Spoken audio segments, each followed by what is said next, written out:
What's up, everybody? Welcome back to What's Next.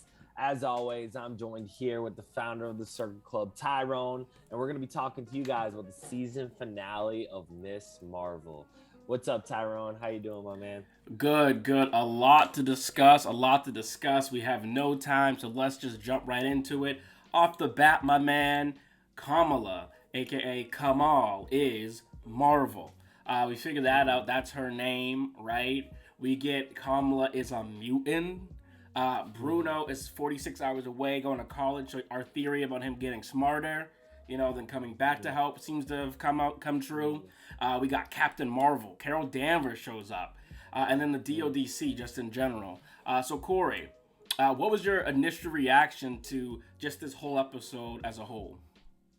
Honestly, like we've been talking about the main theme of what we've talked about when it comes to the show is the pacing, right? So I want to start there, right? Like we have talked about how great the pacing's been. Last week it took a little bit of a hit, but I really enjoyed just the overall pacing of the show now that it's over, right? I think they did a great job in just establishing who the character is, the background, all the side characters, right? And I think the thing for me, and the first thing I said to you after we were done watching was, I feel like I have an emotional attachment to this character already, right? And I think this is the importance of these TV shows, right? We need to be able to come out of it caring for the character, right? And I think Kamala is really the first character or new character we've added in phase 2 that I truly think I fully care about, right? I really enjoyed the Moonlight aspect and Mark and Steven and all the things going on there. But Kamala truly, to me, is the only individual that I'm fully attached to, fully immersed in, and I'm ready to send her off to the larger MCU, right? And I think that's what we've always talked about. Like, you need to, it's okay if you're not going to like bring in huger elements of the MCU into this, but you need to get these characters prepared off of the first season. It can't take longer than that. You need to get everything done and wrapped up. And I feel like they did that exactly that with this, in every aspect of the character, right? Her powers, her just personal wants and drives, so on and so forth. I think they really nailed it with Kamala in this to end it. Yeah, I personally have to agree with everything you've said there, and I think that them incorporating the culture was really, really just a cool thing here. The dynamic of the two boys, sort of interested, or three interested in her, was kind of cool. It almost had a little bit of a like a childish Robert Downey like kind of thing to it, where it's like, dang, everyone wants to be around this person. They have this sort of energy, There's like an energy around the character Kamala. And I thought this last episode, ironically, was like the weakest. It seemed like it wrapped up a lot of things really quick. It felt that like a lot of things just happened. But I think at this point, I was sort of kind of like, you know what, I'm fine with that, because like where we ended and got with this character and like up until this point, like it was enough for me, right? Sort of like WandaVision. Like WandaVision, that they didn't really stick the landing there, but it gave us enough. It gave us a tease at potentially going into Strange. And I thought go ahead. I was gonna say, and I think an important thing too, and we talk a lot about like the young Avengers maybe coming in the future, right? And a lot of these younger characters and them really not being ready, right? Like you think of a Kate Bishop, she doesn't really have powers. Yeah, she got some skills, but like you really never sense that she could bridge that gap yet, right? Especially when you see her going toe to toe with Yelena, Hawkeye, so on and so forth. And you get a little bit more of that progression. I feel like with Kamala though, she obviously has those powers, but to her, right, like again, it goes back to what she's been seeking is seeking her, right? She always wanted to be a superhero, but a trouble for her within the show is juggling the acceptance of, can she even be this person that she's always wanted to be? Are people going to accept her for that? And I feel like at the end of this show, they really nailed that down, right? Like the at-home situation, they're fully on board with her, so she doesn't have to hide from the fact that she's Miss Marvel, right? I think for her, having the public and the community on her side too, right, helps signify to her that like people are supporting her, people are behind her, right? Even somebody like I think it was Zoe, right? Who's just like the popular girl in school. She tries to be friends with her early on. She kind of gives her the cold shoulder. But then even Zoe at the end's like, dude, you saved me. Like, I'm all here for you, right? So it goes to show she's even turning around some of people that might They're be villains. enemies. Yeah, They're villains, so to speak, right? Like the bullies in school. Mm-hmm. So when she's getting things like that, I think it doubles down for her that she can do this. And you see it really in her powers and how she's using them, right? She's way more confident in her abilities, and she's even expanding upon what she's learned. So I think for that, it helps double down on what I was saying is she's definitely ready to go to the MCU, because mentally I think she's also prepared now to take on this road. Yeah, and I really like Nakia and Bruno and like how they have that sort of relationship, friendship. It reminds me a lot of the MJ and Ned thing. And also, it's sort of like with Spider-Man. You think about Spider-Man 2, you see Joey Diaz's character. He's like, hey, your secret's safe with us. Don't worry about it, you know? Like, and it kind of got that feeling to it. And it's like, for lack of a better comparison, I kind of think about Iron Man and Thor and these guys. They're like the national military, right? They're like, they do the big stuff, the big fights. But then, you know, when you have someone who's breaking into your house or like setting a community event, the police are there for you usually, right? So I think it's sort of like Spider-Man and her are sort of like on that tier where they can kind of help and be a part of the community. And because they are so giving back to much of the community gives back to them. And I really like that as well. And the actress herself, Iman Vellani, I mean, I think this is a perfect casting. Like, I would really put this casting up there with Robert Downey Jr. Like, it just really just fits for me. And the fact that she is like such a fiend with Marvel, like she's legitimately a fan. Like, you watch her interviews and talk about it. Like, you know, she's texting Feige back and forth. I'm like, this is Feige's little prodigy here. Like, I just see it. I think that like she's someone who's going to be completely involved with it. You think about her being able to work next to Brie Larson. She's going to get all the acting tips and chops that she needs. You know, she's going to have that sort of like mentor. She has like a Marvel mentor and an acting mentor. I just think we're setting this character up really for the future. And also, you know, the property is called Marvel, right? So it's like you got to have that be someone who can really is really invested in the series. So I just think that they did a really, really great job with this show, and I was happy with it. What did you think about the reveal? Like, I'm not a big Inhumans fan. I don't really care for the Inhumans, and I kind of have thought that the Inhumans were only really involved because of the whole Fox versus Disney distribution thing. Because, like, you know, obviously they're not going to push X-Men as much if they don't own it, because they're not really making properties. And I think the Inhumans were sort of like the X-Men light, and now that they own the X-Men again and they have the ability to put that out there, I think it's no question or surprise that now they're gonna switch over and be like, hey, these are mutants. And I have a little theory about that.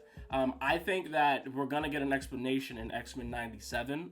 I think it's almost gonna serve as a prequel to like, where were the X-Men throughout this whole thing. And I think we saw with What If, the animation will allow them to kind of add layers to what's going on with the MCU. So I think our answer that we've been dying to know, where's the X-Men been? I think it'll be answered in there, and it could be as simple as Professor X kind of did, sort of like the Doctor Strange thing, where it's like no one remembers, you know? Yeah, so I think you bring up a couple points there that are interesting, right? I think first and foremost, when it comes to like X-Men 97, I believe it's called. Yep.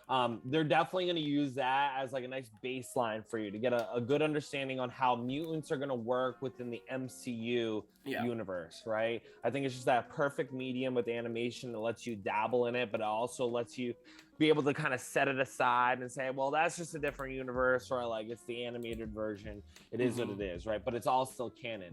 When you think about the Inhumans versus mutant aspect, a shout out to one of my favorite follows on TikTok, the Watcher 616. I was in his comment section going back and forth on this exact topic, right? When you think about the challenge that the MCU has right now in injecting the mutants into this world, it's a tough challenge, right? So thinking about having to add mutants and Inhumans just further makes it more difficult. So I think an example of what they're going to really do is just lean on the mutants, right? And not really lean on Inhumans at all. And what we've seen a lot of times, again, throughout the MCU is Feige is not afraid to kind of mix and match things from the comics and formulate it into his own version, so to speak, within the MCU. So I think the first example of that with Miss Marvel is them leaning more to her being a mutant, right, versus an Inhuman, right?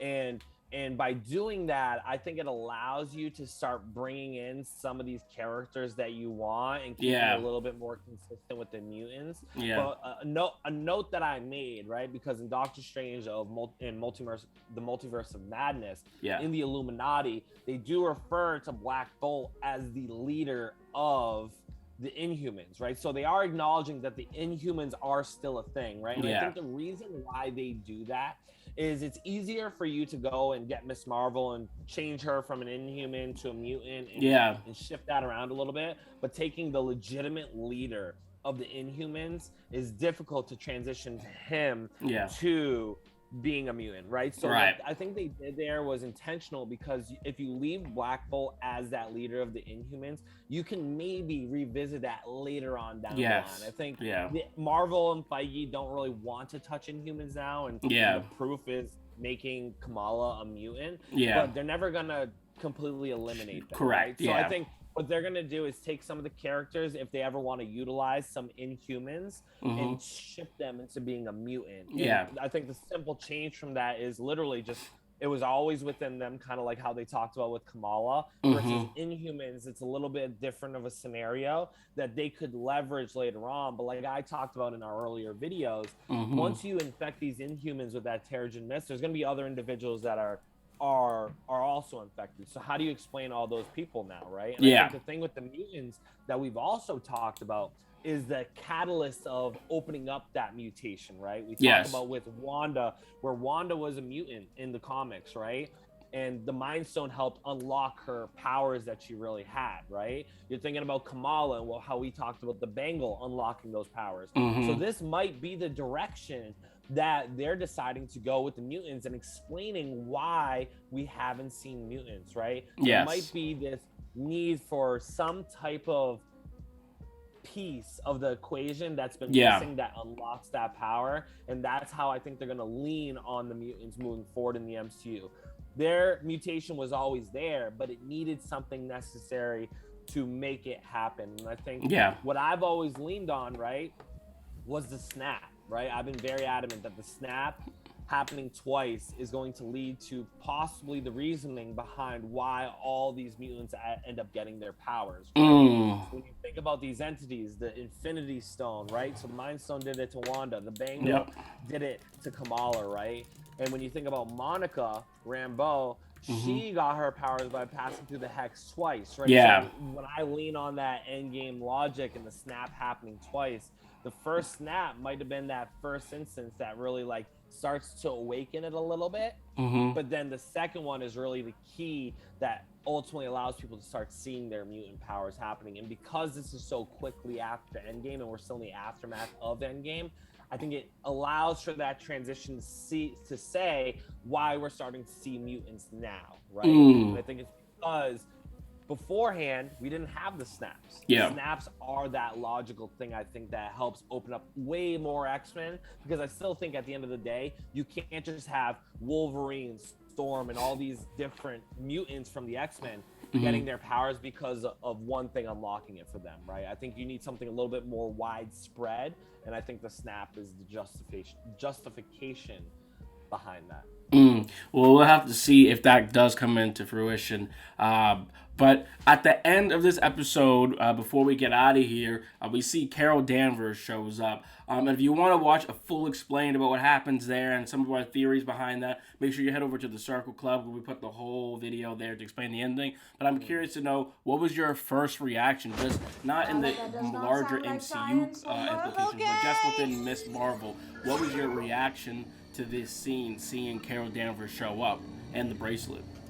Yeah, so to me, I honestly think it's pretty straightforward, and I think they laid some tips up. This is one of the times I've been wrong. I was very adamant that I did not think Captain Marvel was going to make a cameo in this. I thought Nick Fury made a lot more sense.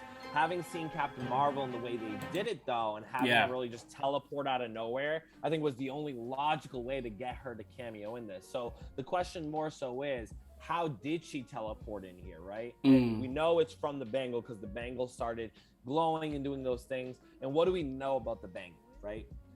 what you seek is seeking you, right? Yes. And I think at this point, back to what I was saying earlier in this video, Kamala has established herself as a superhero, right? Yep. I think she has that confidence that this is the road I'm taking. I feel great. This is all I've ever wanted. She almost has that moment where she lays down on the bed like, oh my God, I've finally achieved everything I wanted. I'm catching that breath. Mm-hmm. So maybe within that moment, she's thinking about, okay, what if I can start working with Captain Marvel, right? Or whatever it might be. She might be seeking that. And when you think about, again, the dynamics of how they've established Kamala's culture.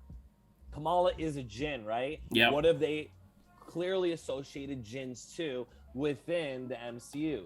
Genies, right? Mm-hmm. So I don't think you can do this Fairly Odd Parents. Kamala can make wishes anytime she wants, anything anytime she wants, right? There's some sort of rules behind when when her wishes and aspirations come.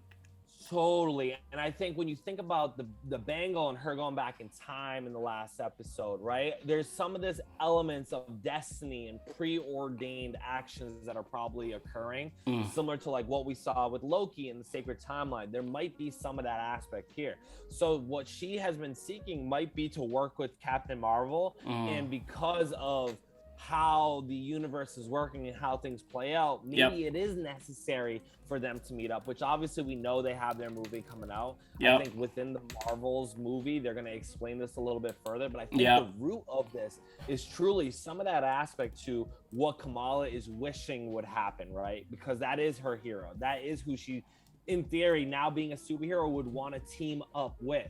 So I don't think it's a coincidence that after she kind of has her full circle in the show, the first thing that happens after she kind of claims to be a superhero is her favorite superhero kind of teleporting to where she's at, right? Yes. So there has to be some type of genie element here where she can get some type of wants and wishes that are necessary for the longer story to her and what she has to accomplish for the MCU in general. All right, and then before we head out, what would you give this series as a whole on the 5-scale rating? Truthfully, on the 5-scale rating, I gotta give this a pretty good number, right? Like I would give this a solid 4.5 out of 5. And the reason for that is because, again, I think this is why you come into a show with zero expectations. My expectations for once in a long time were very low on this MCU property. I was very excited for a lot of other properties coming into it. So now, kind of with those low expectations, I just took it for what it is. And again, what I've always said with these shows, you need to establish a new character and get them ready to send them off to the larger universe, but also get an emotional attachment to them. And I think they accomplished both of those two things with this character. The pacing was overall really good. Had a little road bumps here at the end. And there are some slight things that we have nitpicks with, but compared to all the other shows and the character that we're getting here, which hasn't been established, I think it was the best show, but behind Loki. Loki still is number one. Yeah, I agree. I think I would give it just a little bit more of a boost to a 4.6, just because I thought, again, the character, we didn't know it. Throwing the culture in there. They didn't have to rely on really the larger MCU. They didn't have to rely on other characters coming in. I just thought, we didn't know who this character was. They said it was supposed to be for or we kind of assumed it was going to be for younger kids, but I didn't really think so. I thought it did a really good balance of being for young kids, adults, and whoever is a fan of Marvel, right? So it really impressed me. It really shocked me. I thought that they did a good job of including the culture and stuff too. I really, really like this Iman Vellani girl, and I'm excited to see her just be a part of the Marvel universe. And I remember back when we had first heard about the casting, they were saying she had no acting experience. Who is this girl? There was issues, blah, blah, blah. But I didn't see any of that whatsoever. So that seemed to be all cap. I'm happy with this. Thank you for having me on as always, my man. Make sure you guys subscribe to What's Next. If you need that Marvel content, especially on his YouTube shorts and TikToks, the guy's got the best takes out there. Predicting everything before it happens. We've been on a little bit of a heater here. So, and if you want to dive more into the final ending explained with everything with Carol Danvers and X-Men, head over to the Circle Club because we do a way deeper dive on the theories there. Awesome.